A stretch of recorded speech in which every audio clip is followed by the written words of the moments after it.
और सरकार अमृत महोत्सव मना रही थी। इस अमृत काल में इस देश के बहुजन लगभग 85 से 90% का जो आबादी है वो आज तक अपनी उचित स्थान को प्राप्त नहीं कर सका, उसको वो रिप्रेजेंटेशन नहीं मिल सका जिसके लिए वो शुरू से ही डॉक्टर अम्बेडकर द्वारा संविधान के निर्माण के पहले से, कह लीजिए कि पुणे पैक्ट से या उसके पहले से वो लड़ाई लगातार लड़ते हुए आ रहा है, उसको उनका रिप्रेजेंटेशन नहीं मिला। इसलिए हम लोगों ने मांग किया कि बिहार के अंदर रिजर्वेशन जो है उसको बढ़ा करके 65% किया जाए।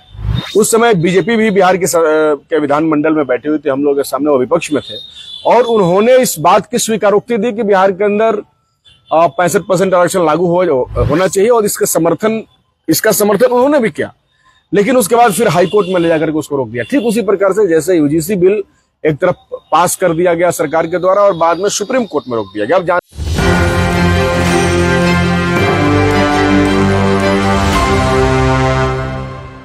दौर में हम लोगों ने एक ऑर्गेनाइजेशन का हम लोगों ने निर्माण किया और उसी की तरफ से ये प्रेस कॉन्फ्रेंस हो रहा है। हम लोग आपको जानकारी देना चाहते हैं आपके माध्यम से और लोगों को जो सोशल जस्टिस के सवाल पर लड़ रहे हैं, जो चाहते हैं कि जो गैर बराबरी है समाज में या विश्वविद्यालय के कैंपसों में, कॉलेज कैंपसेस में, उस गैर बराबरी के खिलाफ कोई बहुत मजबूत कानून बने, जिनकी लड़ाइयों के बदौलत रोहित वेमुला के संस्थानिक हत्या, पायल तड़वी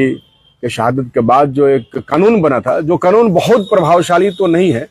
लेकिन चलिए एक शुरुआत थी कानून बन करके, उस कानून को जिस तरीके से रोल बैक किया गया वो कानून फिर से पुनर्बहाल मजबूती के साथ हो, इसकी लड़ाई जो लड़ रहे हैं उन तक हम ये बात पहुंचाना चाहते हैं कि लड़ाई अभी रुकी नहीं है, बल्कि इस लड़ाई को और आगे लेकर के जाने की जरूरत है, आगे ले जाने की आवश्यकता है। इसलिए कल भी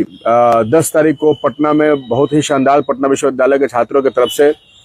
मशाल जुलूस निकाला गया था और फिर 17 तारीख को पटना विश्वविद्यालय में एक पंचायत है छात्रों का इस सवाल पर, 18 तारीख को 18 मार्च बहुत ही ऐतिहासिक तिथि है। उसी दिन माना जाता है कि 74 के आंदोलन की शुरुआत भी हुई थी और बिहार में भी इस सवाल को लेकर पूरे राज्य भर के दलित, पिछड़े, न्याय पसंद जो लोग हैं वो गुलबंद हो रहे हैं, एकजुट हो रहे हैं। तो 19 तारीख को सुप्रीम कोर्ट एक बार फिर इस मामले पे सुनवाई करने वाला, या हो सकता है कि माननीय सर्वोच्च न्यायालय के द्वारा उस दिन उस पर निर्णय कोई दिया जाएगा। इसलिए 18 मार्च को पटना में हम लोग एक राजभवन मार्च करने का हमने घोषणा किया है और इसके लिए आपके माध्यम से हम राज्य भर के, बक्सर जिला भर के नौजवानों को ये सूचित करना चाहते हैं कि ये लड़ाई, जो समता की लड़ाई हमने शुरू की है, जो इक्विटी की लड़ाई हमने शुरू की है, ये लड़ाई अभी और आगे जाएगी। हमने देखा है किस तरीके से बीजेपी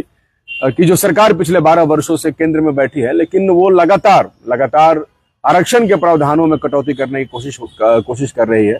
पिछले दिनों हम लोगों ने देखा कि बिहार के अंदर जो महागठबंधन की सरकार थी उसने 2023 में जातिगत आर्थिक सर्वेक्षण कराया और उसके बाद जो रिपोर्ट आया, उस रिपोर्ट के बाद हमने ये मांग किया कि आजादी के उस समय 75-76 साल हो रहे थे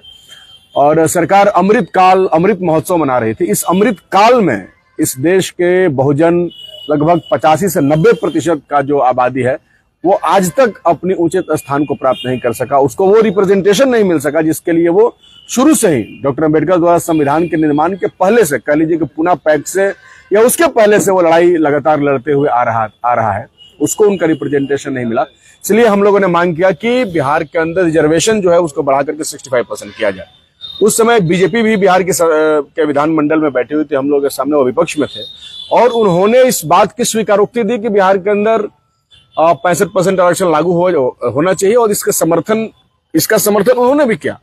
लेकिन उसके बाद फिर हाईकोर्ट में ले जाकर के उसको रोक दिया। ठीक उसी प्रकार से जैसे यूजीसी बिल एक तरफ पास कर दिया गया सरकार के द्वारा और बाद में सुप्रीम कोर्ट में रोक दिया गया। आप जानते हैं कि हाईकोर्ट और सुप्रीम कोर्ट के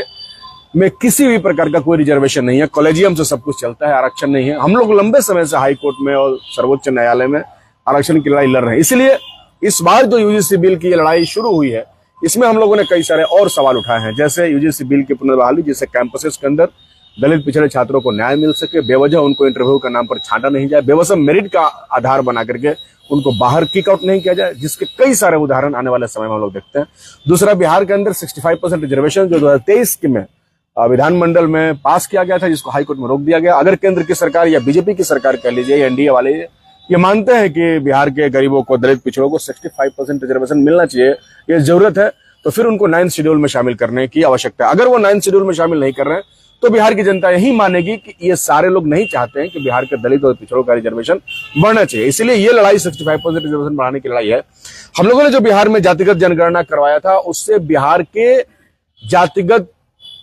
प्रतिनिधित्व का वो सवाल खुल करके सामने आया था, जो कई बार पन्नों से ढका रहता है और जिस पर बातचीत नहीं होती है। इसलिए हम लोग चाहते हैं कि देश स्तर पर जातिगत जनगणना हो, देश स्तर में जातिगत आधार पर आर्थिक सर्वेक्षण हो, जिससे पता चल सके कि आखिर किस समाज को आजादी के 80 साल के अंदर कितना रिप्रेजेंटेशन मिला। वैसे हम सब जानते हैं कि ना मीडिया में, ना ही कोर्ट में, कचहरी में, सचिवालय में, किसी भी जगह पे दलित पिछड़े समाज का वो प्रतिनिधित्व नहीं है जिसकी आवश्यकता है, और जो प्रतिनिधित्व होने से समाज का समावेशी संरचना दुनिया के सामने प्रस्तुत हो सकता है। इसलिए 65% रिजर्वेशन इंपॉर्टेंट है,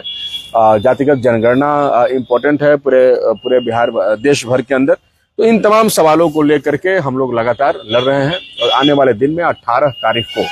हम लोग एक मजबूत आंदोलन पटना के सड़क पे होगा, राजभवन मार्च होगा। हम आपके माध्यम से जहां तक हमारी आवाज जा रही है, उन नौजवानों से हम आग्रह करना चाहेंगे कि आप अपने हक और हकूक के लिए मजबूती के साथ खड़ा होइए, और आगामी 18 तारीख को पटना में 10 गांधी मैदान के 10 नंबर गेट पर उपस्थित होइए, और वहां से हम लोग मार्च निकालेंगे। और जिस सर्वोच्च न्यायालय ने कुछ चंद लोगों के कुर्ता फाड़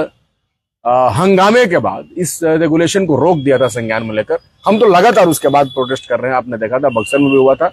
और पूरे बिहार भर के लोगों ने बताया है कि ये जिस तरीके से सर्वोच्च न्यायालय का ये निर्णय आया है वो कहीं से भी उचित नहीं है। इसलिए हम कहना चाहते हैं कि 18 तारीख 19 तारीख के एक दिन पहले का दिन है, वो 19 तारीख